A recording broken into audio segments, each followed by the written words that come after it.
Мақсат ата, салам алейкум. Жанагы бүгін Садыр Жапаров 155 миллион сом бойынша айтты, шайлоого колдонулган деп. Шу бойынша эле комментарий бересиз. Баары жакшы буюрса.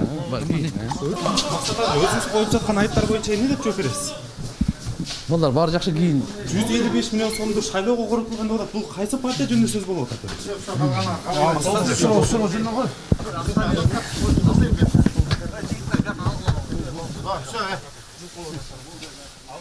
Провокация деп айтты. Бұл ГКМ бийлик тарабынан уюштурулган провокация деп абдан Мақсатбек ажы айтты.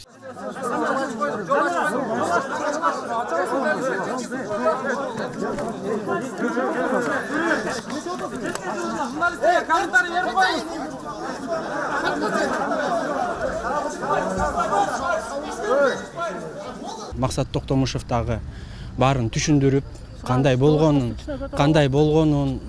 болгон жагдайды, эмне үчүн бул нерселер болуп атканын баарын көрсөттү. Сот прокуратуранын өтүнүчүн четке кагып, баш коргоо чарасы катары подписка о невыезде катары эң жеңил чараны колдонду.